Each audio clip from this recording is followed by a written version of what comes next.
Jays fans, this video is not going to be very long because let's be honest, at this point of the spring, we know how close we are to the regular season. It doesn't really matter.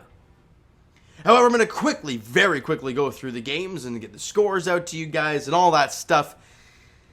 Before we start talking about a little bit of WBC and kind of expectations and what I'm going to do next week and all this stuff. Again, nothing crazy though. So let's start really quickly with Thursday's game where the Jays lost 7-4 to the Baltimore Orioles. Then on Friday, they lost in a split squad game 8-1 and 4-2 to the Philadelphia Phillies. And then they beat the Yankees 5-2 on Saturday.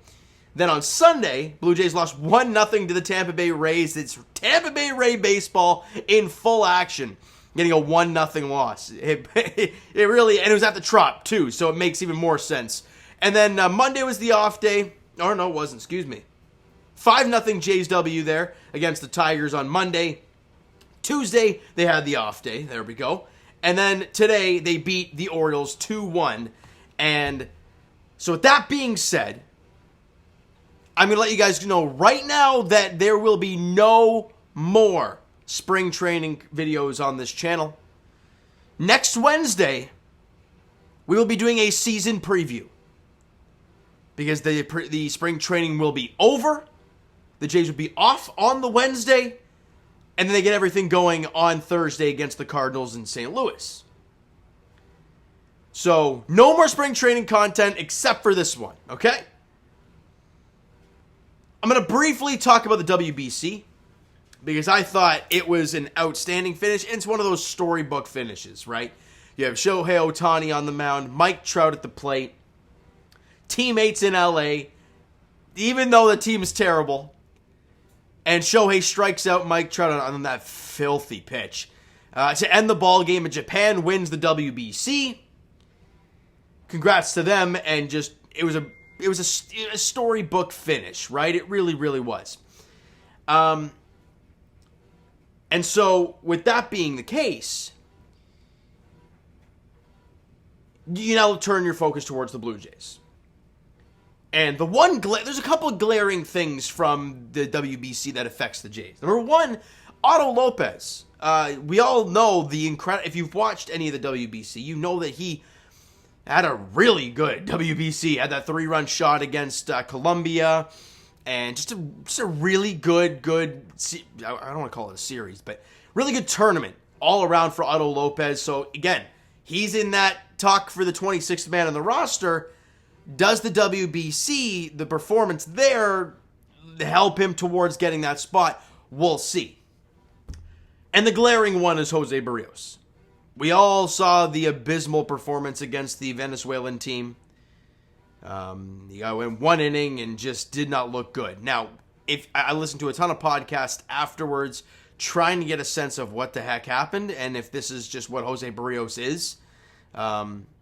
A lot of the people I was hearing from said they're not worried because of the fact that the Jays' offseason plans for him and the changes that they had made and the pitch selections and all that stuff all got thrown in the wash at the WBC. They're calling their own games and it was all over the place. So what the Jays were excited for was to get him back into camp and to get him back into his routine and get back into the way he's going to be attacking hitters this season. Now, his first start back was today against the Orioles, and I did think he was getting hit fairly hard at times during the game. If you did catch the game, you would have known. If you look at the stat sheet, hey, it's not a bad night for Jose Barrios, or I guess afternoon. Where is he here? 5 innings, allowed 6 hits, 1 run, walked 1, and had 5 Ks. Allowed a solo home run to Vavra, and that was it. So overall, not a bad one. But if you look at a lot of the outs, they were hit pretty hard, right? They were hit pretty hard. So there's that sort of factor if you want it to play into it. But again, that's why the Blue Jays went out there and they made defense a priority. We watched Vladdy step on first, throw a guy out at second. We watched Matt Chapman just do Matt Chapman things there.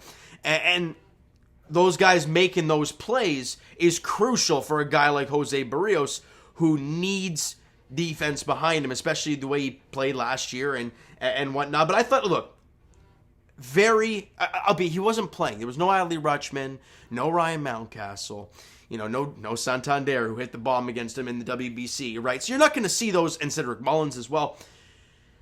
But it's the confidence for Jose, and I thought the balls were moving for him. I thought his command was at times good, right? He did walk one guy, but again, I think he got caught for the pitch clock violation, which led to the walk. So for Jose, it's a step in the right direction in this game today. And I think he'll probably end up getting one more start, I want to say, before the end of spring training. So it's going to be interesting to see what he does in the next outing. But again, it doesn't matter. It's spring training, right?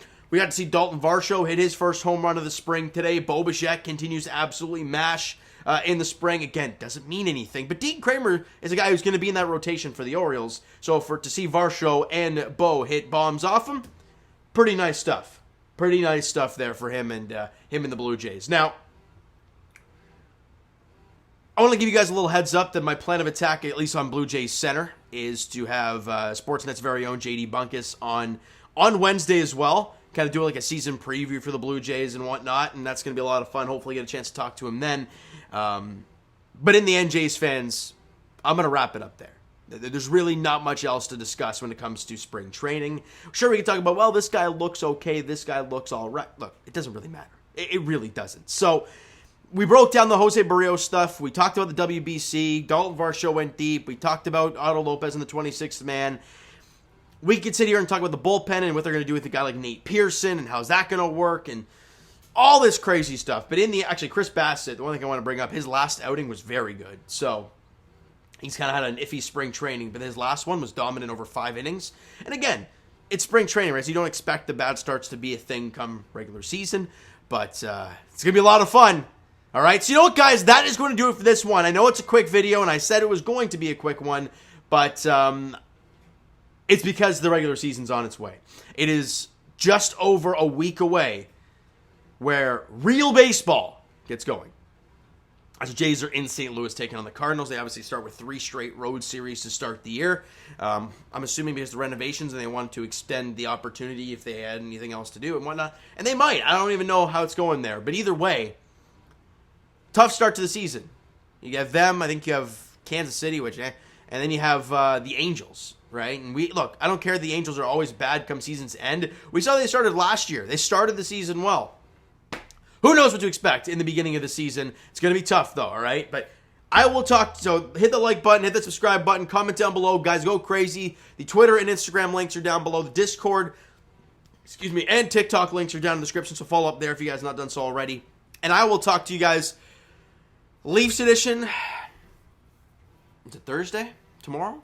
Yeah, tomorrow as they are in Florida at Sunrise, Florida, taking on the Panthers at 7 o'clock. As for the Raptors, they're back in action tonight at Scotiabank Arena at 7:30. And as for the Blue Jays, I'll talk to you guys this time next week, talking real regular season baseball and the season preview. All right? So I can't wait to get it all started. Thank you guys so much for listening and watching. I hope you enjoyed the video and are jacked up for meaningful baseball. We'll talk to you guys then.